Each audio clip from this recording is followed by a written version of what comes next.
ಬೇಗ ಬಾಯ್ ಬರಲ್ಲ ನೀನು. ರುಚಿತ್ ಪಾಪು ಇಲ್ಲಿ ಕುಡ್ಕೊಳ್ಳಲ್ಲ ಅಲ್ಲ. ಸರ ಮಾಡಲ್ಲ ನೀನು ಸರ. ಸೊ ಬೆಳಗ್ಗೆನೇ ಎದ್ವಿ. ರೂಮ್ ಸರ್ವಿಸ್ ಬಾಯ್ ಬಂದಿದ್ದರು. ಅವ್ರ ಹತ್ರ ಒಂದು ಸ್ವಲ್ಪ ಹಾಲು ಮಗುಗೆ, ಹಾಗೆ ನಾವು ಕಾಫಿ ಕುಡಿಯೋಣ ಅಂತ ಹೇಳಿ ತರಿಸ್ಕೊಂಡಿದ್ದೆ. ಅದಕ್ಕೆ ಬೆಳಗ್ಗೆ ಎದ್ದಿದ ತಕ್ಷಣವೇ ಬೆಡ್ ಕಾಫಿ ಥರ ಕುಡ್ಕೊಂಡ್ಬಿಟ್ಟು ಅದಾದಮೇಲೆ ಡೇ ಸ್ಟಾರ್ಟ್ ಮಾಡೋಣ. ಬಿಕಾಸ್ ತುಂಬ ದೂರ ಟ್ರಾವೆಲ್ ಮಾಡಿದ್ರೆ ಬಾಡಿ ಎಲ್ಲ ಪೇಯ್ನ್ ಬಂದುಬಿಡುತ್ತೆ. ಸೊ ಹಾಗಾಗಿ ಫುಲ್ ಸ್ಟ್ರೈನ್ ಆಗಿಬಿಡುತ್ತು. ಅದಕ್ಕೆ ಬೆಳಗ್ಗೆ ಎದ್ದಿದ ತಕ್ಷಣವೇ ಕಾಫಿ ಕುಡಿತಾ ಇದ್ದೀನಿ, ಅದು ಇವತ್ತೇ. ಅದರ್ವೈಸ್ ನಾನು ಬೆಳಗ್ಗೆ ಹೊತ್ತು ಎದ್ದಿದ ತಕ್ಷಣ ಎಲ್ಲ ಕಾಫಿ ಕುಡಿಯೋಲ್ಲ. ಆ್ಯಂಡ್ ಬೆಳಗ್ಗೆ ಹೊತ್ತು ರೆಗ್ಯುಲರಾಗಿ ನಾನು ಕಾಫಿನೇ ಕುಡಿಯೋಲ್ಲ. ಸೊ ಹಾಗಾಗಿ ತಲೆನೋವ್ತಿತ್ತಲ್ಲ, ಸ್ವಲ್ಪ ಕಾಫಿ ಕುಡಿಯೋಣ ಅಂತ ಹೇಳಿ ಕಾಫಿ ಎಲ್ಲ ಕುಡ್ದಮ್ಮ ನೀನು. ಎಷ್ಟು ಅಷ್ಟು ಚೆನ್ನಾಗಿತ್ತಲ್ಲ ಅಲ್ಲ.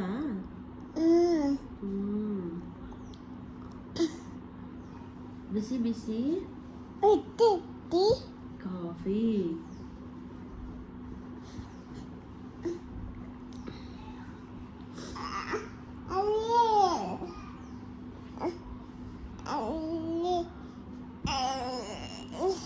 ಅಮ್ಮ ಕುಂಕುಮ ಇದೆಲ್ಲ ಎತ್ತಿಕೊಂಡ್ಬಿಟ್ಟಿರೋದಮ್ಮ. ಅದೇ ಹೇಳಿದವನು ಅಮ್ಮಂದು ಯಾಕೆ ಎತ್ಕೊಂಡು ಹೋಗ್ತಾ ಇದೀಯ ಅಂತ. ನೀನ್ ಕುಂಕುಮ ಎತ್ತಿಕೊಂಡ್ಬಿಟ್ಟಿದ್ಯ. ಸುಮ್ಮನಿರು ಬಬ್ಲು, ಆಡ್ಬಾರ್ದು. ನಮ್ಮಮ್ಮನೇ ಇಟ್ಟಿಲ್ಲ, ಎಲ್ಲ ಎತ್ಕೊಂಡು ಹೋಗ್ತಾ ಇದೀಯ ಅಂತ. ನಮ್ಮಮ್ಮಂದು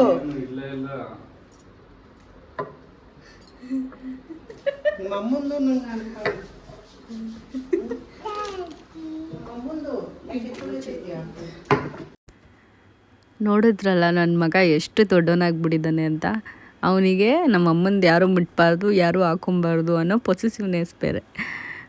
ತುಂಬ ಖುಷಿಯಾಗುತ್ತೆ ಅವನು ಈ ಥರ ಎಲ್ಲ ತುಂಟಾಟ ಮಾಡಿದಾಗ ನೋಡೋದಕ್ಕೆ. ನನಗಂತೂ ಇವಾಗ ರೆಡಿ ಆಗಿಬಿಟ್ಟು ದೇವಸ್ಥಾನಕ್ಕೆ ಹೊರಡ್ತಾ ಇದ್ದೀವಿ. ಬೆಳಿಗ್ಗೆನೇ ಎದ್ದು ಎಲ್ಲರೂ ಸ್ನಾನ ಮಾಡ್ಕೊಂಡ್ವಿ. ಇವಾಗ ಚೆಕ್ಔಟ್ ಆಗಬೇಕು. ದೇವಸ್ಥಾನಕ್ಕೆ ಹೋಗಿ ಸಿಗ್ತೀನಿ. ಏನು ಕಾರ ಇಲ್ಲಿ ನೋಡಿ ಇಲ್ಲಿ. ಹಾಯ್ ಏನು hi, good morning. Good morning ಹೇಳ. ಗುಡ್ ಮಾರ್ನಿಂಗ್ ಹೇಳ. ಗುಡ್ ನೈಟ್ ಅಲ್ಲ, ಗುಡ್ ನೈಟ್ ಅಲ್ಲ, ಗುಡ್ ಮಾರ್ನಿಂಗ್ ಹೇಳು. Good night. Good night. ಎಲ್ಲ ಡ್ರೆಸ್ ತೋರಿಸು ನಿಂದು. ಮೊನ್ನೆ ತಂದಿದ್ದು ಬಟ್ಟೆ ನೋಡಪ್ಪು, ಆಗಲೇ ತುಂಡಾಗ್ಬಿಟ್ಟೈತೆ.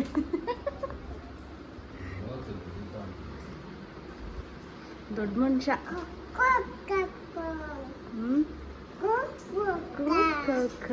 Love you.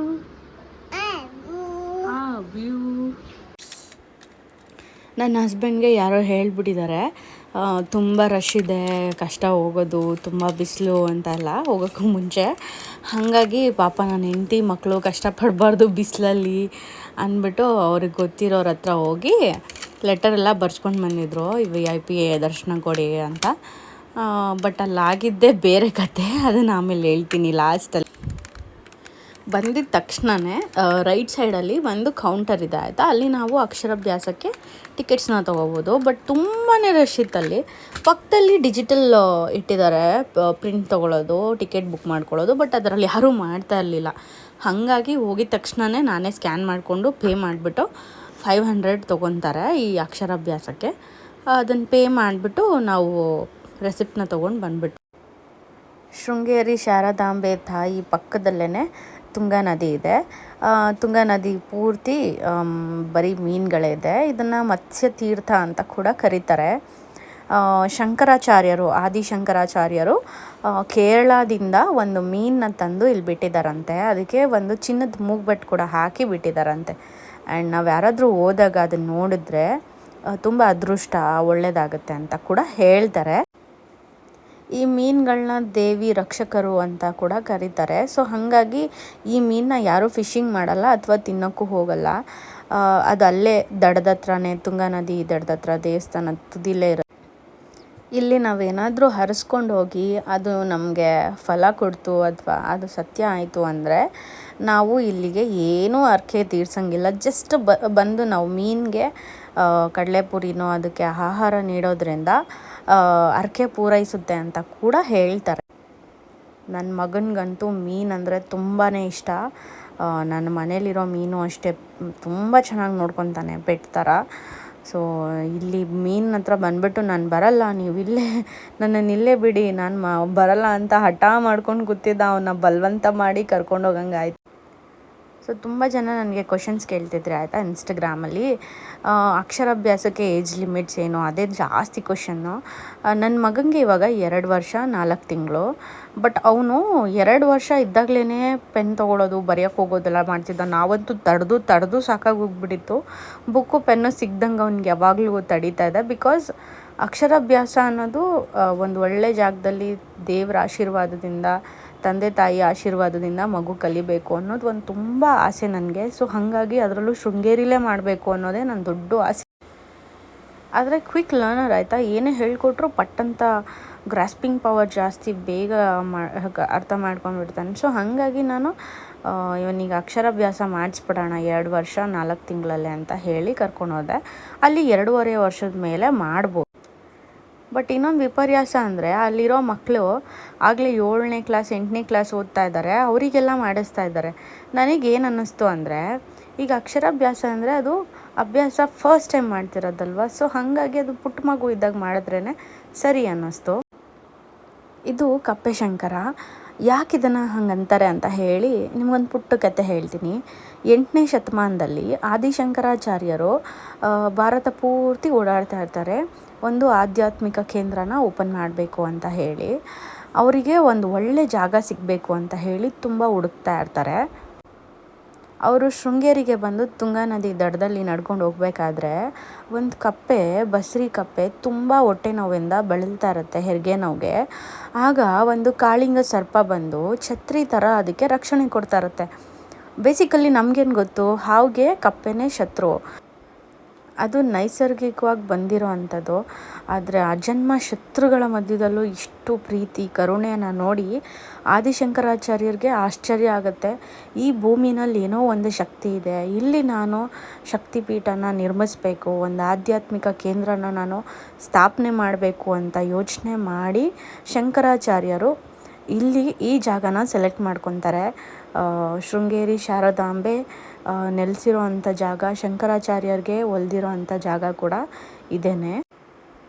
ಈ ಕಥೆನ ನಾನು ಓದಿದಾಗ ಮೈಯೆಲ್ಲ ಜುಮ್ಮಂತು. ನೋಡಿ ಎಷ್ಟು ಪವರ್ಫುಲ್ ಆಗಿರೋ ಜಾಗಕ್ಕೆ ನಾವು ಹೋಗಿದ್ದೀವಿ. ಭಾರತ ಅನ್ನೋ ಒಂದು ದೇಶ ಎಷ್ಟು ಪವರ್ಫುಲ್ಲು, ಎಷ್ಟು ಮೀನಿಂಗ್ಫುಲ್ಲಾಗಿದೆ. ಇನ್ನು ಆದಿಶಂಕರಾಚಾರ್ಯರ ಬಗ್ಗೆ ಹೇಳಂಗೆ ಇಲ್ಲ. ಅವರೆಂಥ ಮಹಾನ್ ಅದ್ವೈತ ವೇದಾಂತ ಸಿದ್ಧಾಂತಕರು. ಅವ್ರ ಬಗ್ಗೆ ಹೇಳೋದಕ್ಕೆ ಒಂದಲ್ಲ ಎರಡಲ್ಲ 1000 ಕಥೆಗಳಿದ್ದಾವೆ. ಸೊ ಇಂಥ ಪುಣ್ಯಕ್ಷೇತ್ರದಲ್ಲಿ ನಾವು ಬಂದು ಹೋಗುವಾಗ ತುಂಬಾ ಖುಷಿ ಕೊಡುತ್ತೆ ಮನಸ್ಸಿಗೆ. ನೀವು ಯಾರಾದರೂ ಶೃಂಗೇರಿಗೆ ಹೋದರೆ, ಅಲ್ಲಿ ಮತ್ಸ್ಯತೀರ್ಥ ಹತ್ರ ಹೋದರೆ ಅದ್ರ ಪಕ್ಕದಲ್ಲೇ ಕಪ್ಪೆ ಶಂಕರ ಇದೆ. ಒಂದು ಸತಿ ಹೋಗಿ ಅದ್ರದ್ದು ದರ್ಶನ ಮಾಡ್ಕೊಳ್ಳಿ. ವೈರಿತನ ಬಿಟ್ಟು, ಶತ್ರುತನ ಬಿಟ್ಟು, ಕರುಣೆ ಪ್ರೀತಿಯಿಂದ ಹೆಂಗೆ ಬದುಕಬೇಕು ಅನ್ನೋದಕ್ಕೆ ಒಂದು ಒಳ್ಳೆ ಮಾದರಿಯಾಗಿದೆ ಜಾಗ. ಅದನ್ನು ನೋಡಿ ಕಲ್ತ್ಕೊಳ್ಳೋದು ಮನುಷ್ಯಂಗೆ ತುಂಬಾ ಇದೆ. ಅಲ್ಲಿಂದ ಬರೋ ಅಷ್ಟರಲ್ಲಿ ಸ್ವಲ್ಪ ಜನ ಕೂಡ ಕಮ್ಮಿ ಆಗಿದ್ದರು. ಸ್ವಲ್ಪ ಕ್ಯೂ ರಶ್ ಎಲ್ಲ ಸ್ವಲ್ಪ ಕಮ್ಮಿ ಇತ್ತು. ಇವಾಗ ನಮಗೆ ಅಕ್ಷರಾಭ್ಯಾಸ ಮಾಡಿಸ್ಬೇಕು ಅಂತ ಹೇಳಿ ಒಳಗಡೆ ಬಿಟ್ಕೊಂಡಿದ್ದಾರೆ. ಮಿನಿಮಮ್ ಅಂದರೆ ಒಂದು 40-50 ಜನ ಒಳಗೆ ಬಿಡ್ತಾರೆ. ತಂದೆ ತಾಯಿ ಅಜ್ಜಿ ಎಲ್ಲರೂ ಬಿಡ್ತಾರೆ ಒಳಗಡೆ. ಬಂದಿದ ತಕ್ಷಣವೇ ನಾವು ಟೋಕನ್ ತೋರಿಸಿದ್ರೆ ಅಕ್ಕಿ ಮತ್ತು ಅರ್ಶಿನದ ಕೊಂಬು, ಸ್ಲೇಟ್ ಮತ್ತು ಅದಕ್ಕೆ ಒಂದು ಚಾಕ್ ಪೀಸ್ ಕೊಡ್ತಾರೆ. ಅದನ್ನು ತೊಗೊಬಂದು ನಾವು ಇಟ್ಕೊಂಡು ಕುತ್ಕೋಬೇಕು. ಅದಾದಮೇಲೆ ಕೆಲವೊಂದು ಮಂತ್ರಗಳನ್ನ ಪಠನೆ ಮಾಡಿಸ್ತಾರೆ ತಂದೆ ತಾಯಿ ಕೈಲಿ. ಅದನ್ನು ನಾವು ಮಗು ಕಿವಿ ಹತ್ರ ನೀಟಾಗಿ ಹೇಳಬೇಕು. ನನ್ನ ಮಗ ಗೊತ್ತಲ್ಲ ತುಂಬಾ ಅರ್ಜೆಂಟು. ಅವನಿಗೆ ಯಾವುದ್ರಲ್ಲೂ ಪೇಷನ್ಸ್ ಅನ್ನೋದೇ ಇಲ್ಲ. ನಾನೇ ಬರೆದ್ಬಿಡ್ತೀನಿ ಬಿಡಿ ಪಪ್ಪ, ನೀವು ಯಾಕೆ ರಿಸ್ಕ್ ತೊಗೋತೀರಾ ಅಂತ ಅವ್ರ ಡ್ಯಾಡಿಗೆ ಹಿಂಸೆ ಕೊಡ್ತಾಯಿದ್ದ. ನಮಗಂತೂ ಅದ್ರಲ್ಲಿ ನೋಡೋದ್ರಲ್ಲೇ ಖುಷಿ. ಕೊಡಿ ಪಪ್ಪ ನಾನೇ ಬರೆದ್ಬಿಡ್ತೀನಿ ABCD ಅಂತ ಎತ್ಕೊತಿದ್ದ. ಅವ್ರ ಡ್ಯಾಡಿ ಅವನಿಗೆ ಇಲ್ಲ ಕನ್ನಡನೇ ಫಸ್ಟ್ ಬರೀಬೇಕು, ನೀನು ಕನ್ನಡದ ಕಂದ ಅಂತ ಹೇಳಿ ಅವನಿಗೆ ಸಮಾಧಾನ ಮಾಡ್ತಿದ್ರು. ಅವನು ಒಪ್ಕೊಳ್ಳೋಕೆ ರೆಡಿನೇ ಇರಲಿಲ್ಲ. ನಾನು ಬರಿತೀನಿ ಅಂತ. ಆ್ಯಂಡ್ ತುಂಬ ಜನ ಮಕ್ಕಳು ಅಳ್ತಾಯಿದ್ರು, ತುಂಬ ಎಳೆ ಮಕ್ಕಳನ್ನೆಲ್ಲ ಕರ್ಕೊಂಬಂದಿದ್ರು. ನನಗೇನು ಅನಿಸ್ತು ಗೊತ್ತಾ, ಚಿಕ್ಕ ಮಕ್ಕಳಿಗೆ ಅವಶ್ಯಕತೆ ಇಲ್ಲ ಎಳೆ ಮಕ್ಕಳಿಗೆ ಮಾಡಿಸೋ ಅಂಥದ್ದು, ಸ್ವಲ್ಪ ಅವರು ಬುದ್ಧಿ ತಿಳಿಯೋ ಅಂಥ ಸ್ಟೇಜಲ್ಲಿ ಮಾಡಿಸಿದ್ರೆ ಒಳ್ಳೆಯದು ಅಂತ ಅನ್ನಿಸ್ತು. ಈಗ ನಮ್ಮ ಬಬ್ಲುಗೆ ಪರ್ಫೆಕ್ಟ್ ಏಜ್, ಯಾಕಂದರೆ ಅವನಿಗೆ ಇವಾಗ ನೀಟಾಗಿ ಅರ್ಥ ಮಾಡ್ಕೊತಾನೆ, ಹೇಳೋ ಮಾತನ್ನೆಲ್ಲ ಕೇಳ್ತಾನಲ್ವ. ಸೊ ಇವಾಗ ನಾವು ಮಾಡಿಸೋದ್ರಲ್ಲಿ ಅರ್ಥ ಇರುತ್ತೆ. ಆ್ಯಂಡ್ ಇವತ್ತಿನವರೆಗೂ ನನ್ನ ಮಗನ ಕೈಗೆ ಪೆನ್ನು, ಪೆನ್ಸಿಲ್ಲು, ಚಾಕ್ ಪೀಸು ಏನೂ ಸಿಗದೇ ಇರೋ ಥರ ನೋಡ್ಕೊತಿದ್ದೆ.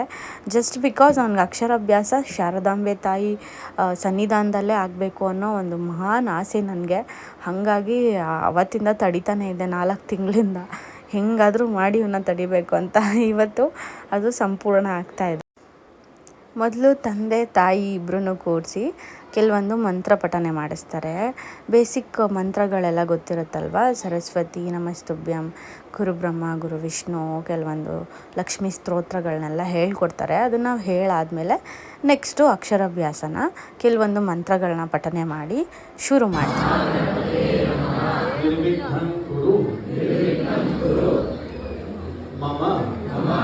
ಉಪಾತ್ತ ಸಮಸ್ತ ದುರಿತ ಕ್ಷಯದ್ವಾರ ಶ್ರೀ ಪರಮೇಶ್ವರ ಪ್ರೀತ್ಯರ್ಥಂ ನಿಮ್ಮ ಮಗುವಿನ ರಾಶಿ ಹೆಸರು ಹೇಳ್ಕೊಳ್ಳಿ.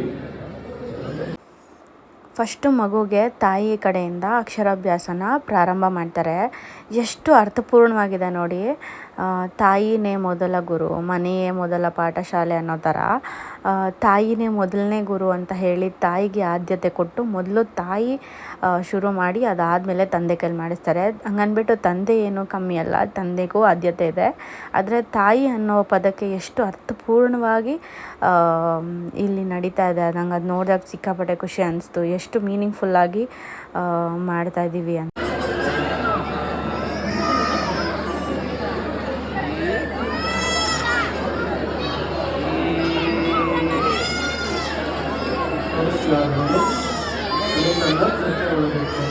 ತಟ್ಟೆಯಿಂದ ಮಗು ಕೈಗೊಂಡು ಸ್ಲೇಟ್ ಪ್ಲೇಟ್ ಹಚ್ಕೊಂಡು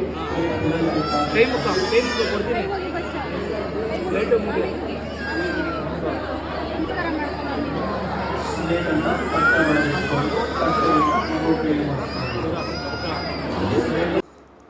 ನಮ್ಮ ಮಕ್ಕಳಿಗೆ ತಂದೆ ತಾಯಿನೇ ಮೊದಲನೇ ಗುರು.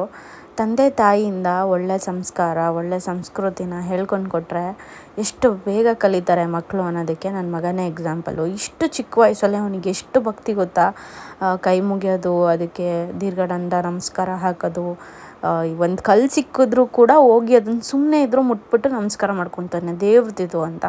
ಅಷ್ಟು ಭಕ್ತಿ ಅವನಿಗೆ ಕಲ್ತಿದ್ದಾನೆ. ನನಗಂತೂ ತುಂಬ ಖುಷಿ ಆಗುತ್ತೆ ನನ್ನ ಮಗನಲ್ಲಿ. ನನ್ನನ್ನು ನಾನೇ ನೋಡ್ಕೊತೀನಿ. ನನಗೆ ದೇವರು ಭಕ್ತಿ ಅಂದರೆ ತುಂಬ ಇಷ್ಟ.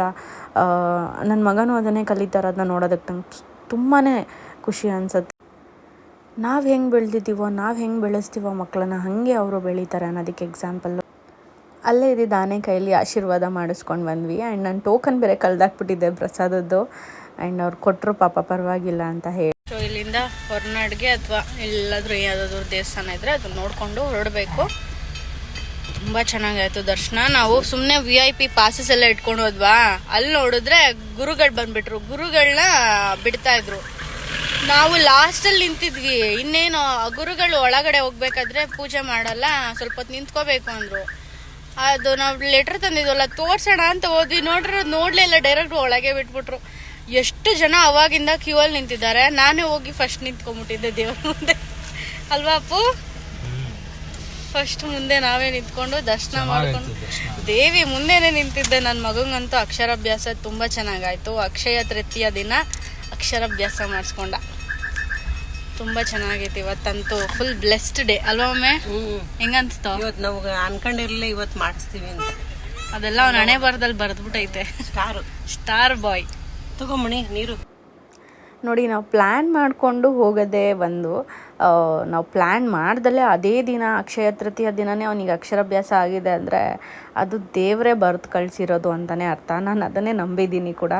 ಎನಿವೇಸ್, ನಾವಿವಾಗ ಶೃಂಗೇರಿಯಿಂದ ಹೊರನಾಡಿಗೆ ಹೋಗಬೇಕು ಅಂತ ಹೇಳಿ ಹೋಗ್ತಾ ಇದ್ದೀವಿ. ಆನ್ ದ ವೇ ಹೋಗ್ತಾ ನಾವು ಕುದುರೆಮುಖ ರೂಟಲ್ಲಿ ಹೋಗ್ತಾ ಇದ್ದೀವಲ್ಲ, ತುಂಬಾ ಚೆನ್ನಾಗಿದೆ ವೆದರು. ಶೃಂಗೇರಿನಲ್ಲಿ ತುಂಬಾ ಬಿಸಿಲಿತ್ತು. ಇಲ್ಲಿ ಬಂದಿದ ತಕ್ಷಣ ತಣ್ಣನೆ ಗಾಳಿ ತುಂಬಾ ಚೆನ್ನಾಗಿತ್ತು, ತಣ್ಣಗಿತ್ತು ವೆದರು. ಮಳೆ ಕೂಡ ಬಂತು. ಸೊ ಈ ವಿಡಿಯೋನ ಎಲ್ಲ ಎಂಡ್ ಮಾಡ್ತೀನಿ. ನೆಕ್ಸ್ಟ್ ವಿಡಿಯೋಲಿ ನಾವು ಎಲ್ಲೋದ್ವಿ, ಏನು ಮಾಡಿದ್ವಿ ಅಂತ ಹೇಳಿ ತೋರಿಸ್ತೀನಿ.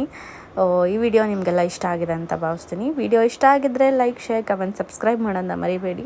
ಹಾಗೆ ಬೆಲ್ ಐಕಾನ್ನ ಒತ್ತಿ. ಸೊ ನನ್ನ ಹಾಕೋ ವೀಡಿಯೋಸ್ ಎಲ್ಲ ನಿಮಗೆ ಫಸ್ಟ್ ನೋಟಿಫಿಕೇಷನ್ಸ್ ಬರುತ್ತೆ. ಆದಷ್ಟು ಎಲ್ಲ ಇನ್ಫಾರ್ಮೇಷನ್ನು ಈ ವಿಡಿಯೋಲೇ ತಿಳಿಸೋದಕ್ಕೆ ಪ್ರಯತ್ನ ಪಟ್ಟಿದ್ದೀನಿ. ನಿಮ್ಗೇನಾದರೂ ಡೌಟ್ಸ್ ಇದ್ದರೆ, ಕ್ವಶನ್ಸ್ ಇದ್ದರೆ ಕಮೆಂಟ್ ಬಾಕ್ಸ್ ನಿಮ್ಮದೇ, ಕಮೆಂಟ್ ಮಾಡಿ ಕೇಳ್ಬೋದು, ನಾನು ಉತ್ತರ ಕೊಡ್ತೀನಿ. Anyways, thanks for watching. Bye. ಇದು ನಮ್ಮ ರೂಮ್.